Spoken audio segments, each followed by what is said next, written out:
سلام، د نن سهار د 9 بجو خبرونو ته مو زه سمیع الله امینی هرکلی وایم.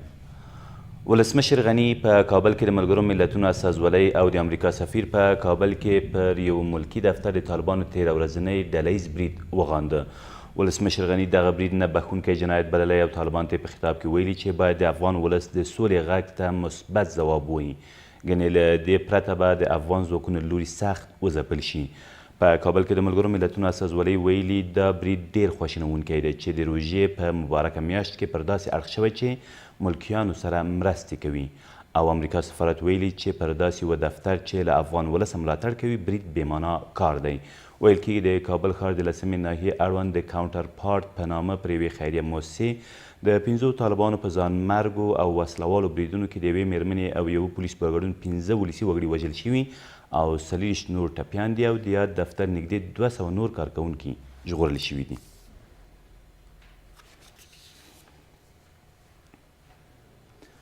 د ارزګان په مرکز کې د بهرنیو ځواکونو په یوه هوایي برید کې د یوې کورنۍ اووه غړي ووژل شول.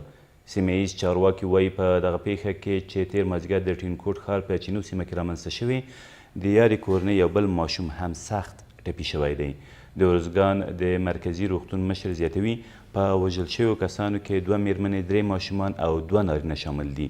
د دغه ولایت امنیتي مسؤلینو لا تر اوسه پر اړه څه نه دي ویلي.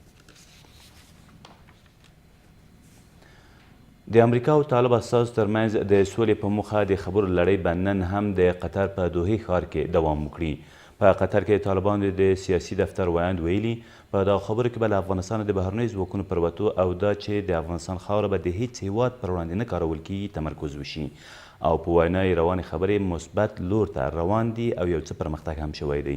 د نوموړي په وینا خو لا تر اوسه په هیڅ برخه کې هوکړه نه ده شوې او وروستۍ هوکړې لپاره لا نورو خبرو ته اړتیا ده.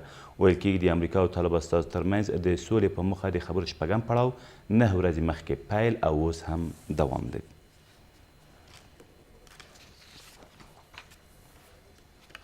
له دې سره سم د امریکا د ټولو وسلوالو ځواکونو لوی درسیز ویلي تر هغې چې په افغانستان کې یاغیګري په بشپړه توګه نه وي ختمه شوې نو ضروري ده چې په هغه هیواد کې امریکایي ځواکونه پاتې وي. جوزف ډانفورد تېره ورځ د امریکا د کانګرس په یوې ناسته کې په ډاګه کړه تر هغې چې په افغانستان کې یاغیګري روانه وي نو اړتیا ده چې د امریکا د ترهګرۍ ضد سرتیري هلته وساتل شي. دا خبرې په داسې حال کې دي چې د افغانستان د سولې په اړه د امریکا ځانګړی استازی په قطر کې له طالب استازو سره د تړلو دروازو تر شا له افغانستانه په احتمالي توګه د امریکایي ځواکونو په ګډون د ټولو بهرنیو ځواکونو پر وتلو خبرې کوي.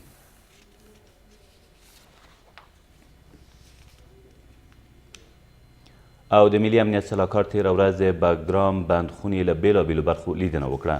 حمدالله محب له دې سربېره د یادې بندخونې د بندیانو له استازو سره په کتنه کې د عفوې او تخفیف اړوند د ولسمشر د فرامینو اعاشې د وضعیت او د دوسیو قانوني بهیر د چټکوالي په اړه د هغوی غوښتنې واورېدې. ښاغلي محب له هغو سره ژمنه وکړه چې د هیواد د نافذه قوانینو په رڼا کې به د محبوسینو دوسیو ته رسیدنه کیږي. دا تر دې مهاله وروستي خبرونه، تر بیا مو الله مل.